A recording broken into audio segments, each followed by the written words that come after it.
Okay, well, here we have the 2011 race bike. It's the OnOne Carbon Whippet, 18-inch frame, and just a quick rundown of what I've done to get this ready for the race season, and the amazing work that OnOne have done to get such a good bike out there. So we'll start at the front end. This year running the DT Swiss World Cup forks, so they're about as light as you can get. 100mm travel forks at the moment. I think they're 1200 grams, and running their lockout system here, which is a really precise little system. Obviously, you just can rotate it with either finger, and it locks out the fork absolutely rigid. So super light forks, and all carbon steerer and lowers, obviously. And yeah, really fantastic little fork there. Coming down to the wheels, I've got the Stans Olympic rims on here, and they are laced onto DT Swiss ceramic hubs. They're the 190 hubs. Spin that around so you can see.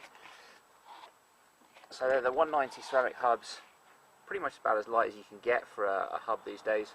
Really nice. And then I've used the Hope discs on there because they're nice and light as well, with a centre lock system, as you can see.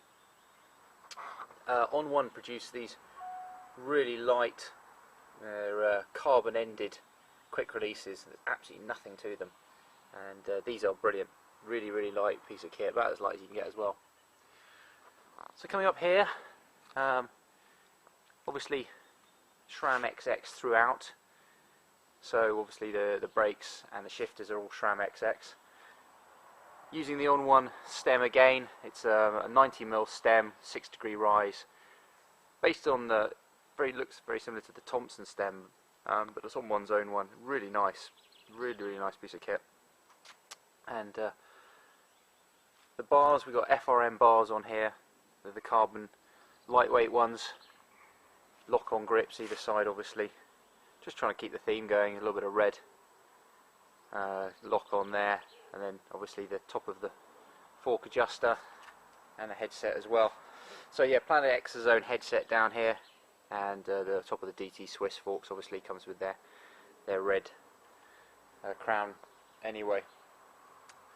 So yeah, around this side here, got the SRAM XX shifters, obviously running front rings. This way, a lot of people are running single chain ring, but I quite like the front ring option when you need it. SRAM out cable outers all the way through for everything with the SRAM, and then obviously the brakes, hydraulic lines all down here. So OnOne have got a fantastic system where they route everything through the top, keeps the bottom of the frame nice and clean. You've also got a hydraulic line that comes down here, and the routing for that hydraulic line is really straight, so it comes up to the rear brake and just comes straight up, so there's no kinks in it at all. Really nice routing on that. Obviously the Whippet, which is hence the name, a Whippet, with the Whippet head on there. And then obviously really sturdy frame. I mean, it's nice and light. It's just under 1300 grams, but they've filled in the joins, so it's got some serious strength to it. And the headset there's no flex in that at all. And coming down to the bottom bracket area, as you can see here, it's a top mounted it's a frame mounted front mech. You can see it from the other side, but because the tubing is of an ovalized shape at the bottom here and then comes up to a round section at the top, you can't have a clamp around the frame, so you've got to have it bolted on. But what that does is it beefs up this area as well massively, so you've got very strong bottom bracket area here, absolutely zero flex in it at all. Yeah, the SRAM XX crank chain set, running 175 cranks, and this is the Q factor of 166 Q factor on these. You can run the 156. I've got it on the other bike. The chain clearance here is huge, and the 156 you can run on this frame as well quite easily. Got the new XTR pedals on there. Larger platform area, obviously. Tiny bit lighter, not a huge difference, but super strong. You never get any problems with these pedals. They're really good. Yeah, so coming around the back end here, obviously again same setup. What OnOne have is a system where you can remove the dropouts, the hangers at the back.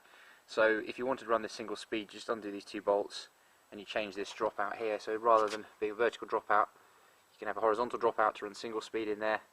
And also the beauty of that is that this area now is very strong. This frame angle here means that the rear triangle is very strong, no flex in that at all, and you can bolt new brackets on quite easily. So if there is a problem, you can just change this bracket dead easily.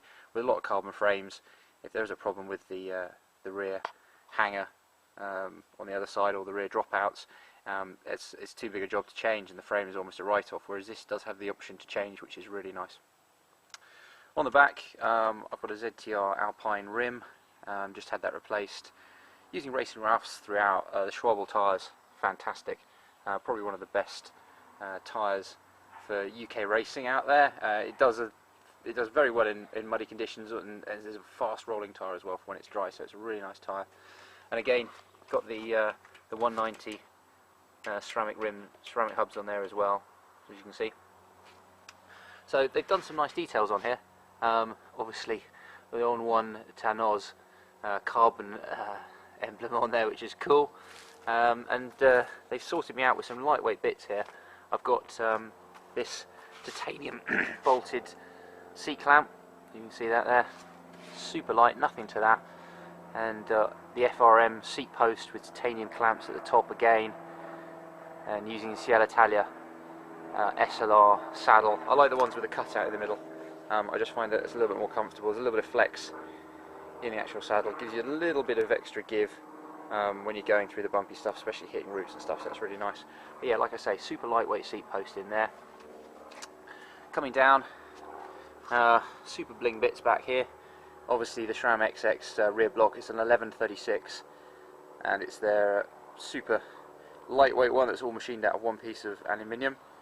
So very expensive piece of kit, and again, OnOne have supplied this whole bike for me, which is really nice. So all the bits and pieces come from them, and what it means is that you've got a hugely lightweight but really reliable bike, which is nice.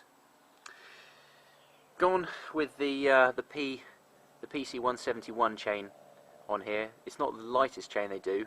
The lighter one has the side plates machined out, but every time you take extra weight off a chain, you're going to lose strength from it as well.